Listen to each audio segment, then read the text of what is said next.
I heard y'all wanted some more long-range shooting videos. Well, I'm back. My name's Ryan Cleckner, and I like talking about long-range shooting. In this series, we're going to cover some new topics for you. We're going to do things like shooting at angles and range estimation. I'm even going to take the time to break down my process I use when I get on a rifle to start shooting targets. We're going to talk about the environmental effects of the flight of the bullet on the way to the target, which is going to come in handy because we're here in northern New Mexico in the mountains at Quinlan Ranch, just a little over 8,000 feet right now, and we're going to see some differences. So before we get out there and stretch out to some far targets like a mile away, which we're going to do, before we do that, we need to go revisit some of the older topics and go gather some dope, see what's going on with the wind, and get a good baseline for our rifle and our ammo. I can't wait to get started. I'll see you out there.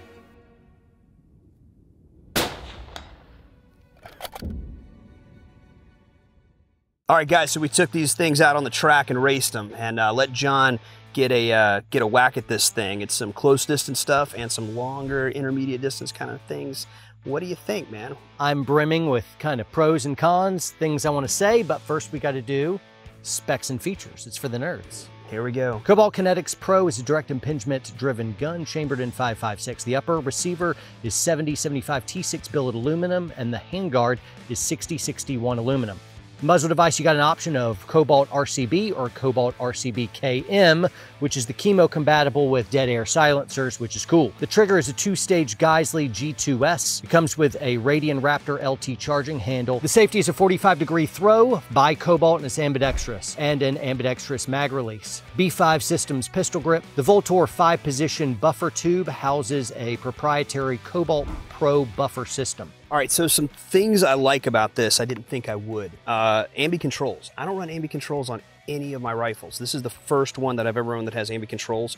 It's kind of this princess and the pea thing. I don't like anything touching my trigger finger when I'm going to disengage selector switch and shoot. So anytime I feel something here as I'm going to contact the trigger, I just don't dig it. It irritates me, but I feel like because of the size of this of the ambi control system they got on this side, it's pretty teeny tiny, and they make this themselves in-house. And also I think the B5 grip angle changes a little bit, changes the angle as far as where this thing can contact my trigger finger. I know it's a little thing, but little things kill, John. Are you saying that you're dangerous? No, no, it's not what I said. It's not what I said. Just said little things matter. That's all. So I'll go ahead and say, hey, I like these features, the pistol grip as well. It is also very tacky, which is cool. I like the Radian charging handle that I can activate from either side. I just chambered around, so beware, Paul. Okay. I'm in danger. One of the biggest things I noticed is how the handguard and the barrel interface into the upper receiver. Typically you have one castle nut that's anchoring barrel and your handguard to the upper receiver. And you got a little bit of play in there, really not much, but you can look at the line on other rifles, and I wouldn't really have noticed it until I looked at this one. Look at that, it's a hair. You'd almost think it was all welded in one piece. Right, it looks like a monolithic system. What Cobalt's doing and nobody else is doing is they have a reverse thread nut, which is holding the barrel really, really tight in, and so that barrel is witnessing with the upper receiver tighter with less play intolerances than other guns, which at least means we're going to be possibly more accurate, but definitely more sturdy. I would trust more hardy wear and tear on this handguard, banging into stuff and whatnot. So I really think this is a good way to do business. I really like how they did that. So let me ask you a question. Just one of the things I have challenges with in classes, left-handed shooters running right-hand control guns and teaching tactical reloads, right? The way we teach tactical reloads to manage 2 magazines with one hand, be able to eject a magazine, with right-hand control guns without the ambi mag release, it's not really a thing. There's a way to do it, but it takes a lot of dexterity, not something that I necessarily would trust a lot under stress. I think that I teach them a reload with retention, but I think having the ambi magazine release, I think that's a good thing for our left-handed shooters that need to be able to execute tactical reloads. Yep. So I don't know, this is the first rifle I've had with an ambi mag release. That is one thing that moves price up. What I like is you got a bunch of premium features already kind of added. So Once you change out furniture for something cooler, that's an expense. You put ambi stuff on, you put a radiant on, that adds expense. A cool muzzle brake, that adds expense. So all these premium features, that's a good win. But what I'm still looking for is like, all right, I could still do all that and be out the door for less money than a Cobalt gun, right? So I got to look at, well, what is proprietary? What are they doing that nobody else is? One, you have a Roscoe barrel, so I'm going to get a MOA type accuracy out of this. Now, what I'm going to judge Cobalt really on, and where I determine whether the really juice is worth the squeeze, is what are they doing that no one else is, right? So I've got a very good barrel and I get that accuracy. However, the point of failure could come into where it marries into your upper receiver. So I know Cobalt Kinetics has a unique way to marry the barrel in with a reverse thread castle nut into the upper receiver, and then you put the handguard in with these 8 screws. And so everything is tighter for a flusher fit, which means more sturdy and perhaps better accuracy, or you're just able to actually realize the accuracy that this real high precision barrel is. And so if you really want a precision gun, something extremely nice, you got to buy it, and that's expensive. And if you got the added funds, this is probably going to be worth it for you, maybe, especially when coupled with, they have a unique proprietary buffer system, which is hitting softer than all of my other guns. This gun recoils softer than all my other AR-15s. And so that's nice.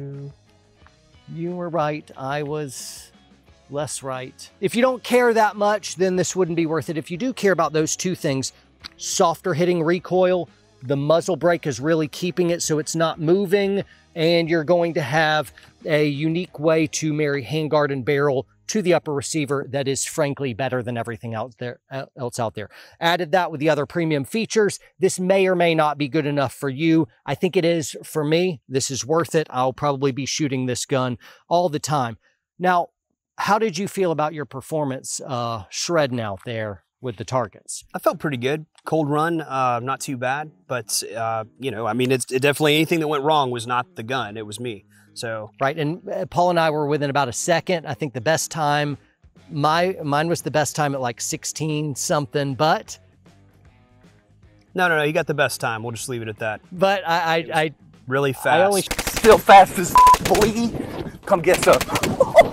I don't think you have any idea how fast I really am. Wait, you were trying? He was trying. You were trying.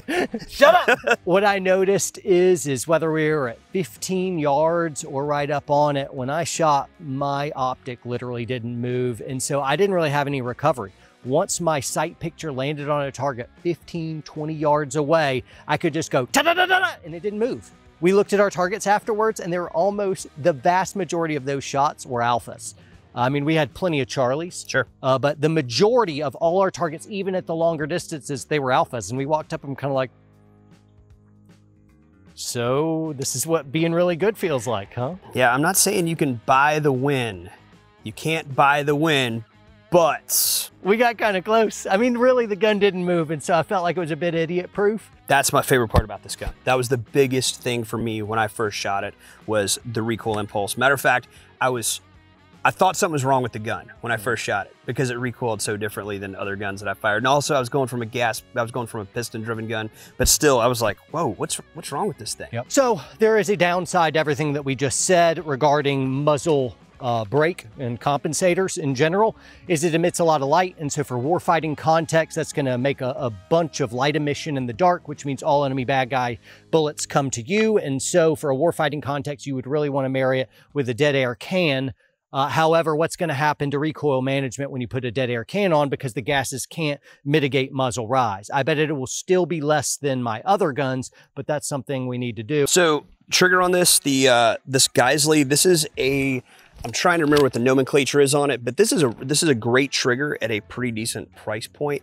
And I like it. It's a 2-stage trigger, really nice. I think it breaks around 5 pounds, which isn't super light, but again, kind of the point of Cobalt Kinetics in this build, their Pro Series, is trying to marry the performance of the 3-gun world with duty rifle reliability, right? So I think it's a good trigger in terms of compromise there. It's not my favorite trigger in terms of performance, but it probably shouldn't be my favorite if I'm selecting it for duty purposes. I think it's a good compromise.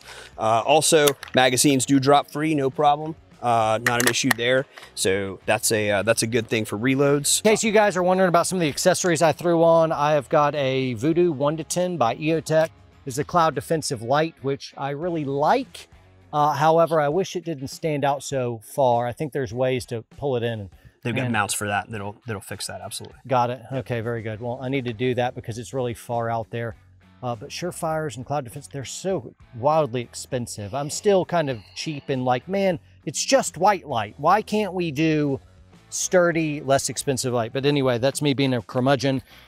This is by our very own Sam, who made the stock sock. I finally put one on. Nice. And I thought of like, man, this bulk, it's going to bother me and I'll notice it. I didn't notice this at all, even when I do shoulder transitions. So that's there and it's pretty darn cool. And I didn't know if it would work on an SBA 3 brace, which it does. And so I'm happy about that. Also our sling, and this is the Warrior Poet sling. However, this one doesn't come with a Jedi buckle. This comes with the adjuster. And so for those folks that really wanted to, this isn't out yet, but it's about to be. Yeah, man. Well, I should say that by the time this video hits, it's probably out. So if somebody wants the bungee sling with the benefit of this, that is there. So are there any cons for you to this gun? I got a couple of negatives, and I think maybe one of them you're more concerned about than I am, but price point on this gun. You know, you said you kind of got your limits, your left and rights as far as what you think a good AR platform should cost on the high side. But I think with the added features, I think this thing is running right on track with where it should be, especially where they're sourcing barrels and some of the other accessories on here. The only other thing besides possibly price point, we can argue value, but I think big thing is not a lot of long-term data on these. There's a lot of good shooters out there. You and I both know we're good friends with, we work with in the industry, guys that we respect that are legit shooters, and they really like this rifle. I don't have any long-term data on it, neither do you. And at the filming of this video, we have not found any reviews on this rifle yet. So that's kind of the two things that we're looking at. But over time, man, we'll see what happens with these. And I'm planning on running mine a lot. I've run it through 2 blocks of classes, so 6 rifle classes so far, which puts me at about, I'm probably pushing around 1,500, 2,000 rounds for this rifle so far. So I got like 2,500. Okay, well, just then out there in the first time. Yeah, I shot someone you weren't watching. So anyway, call me.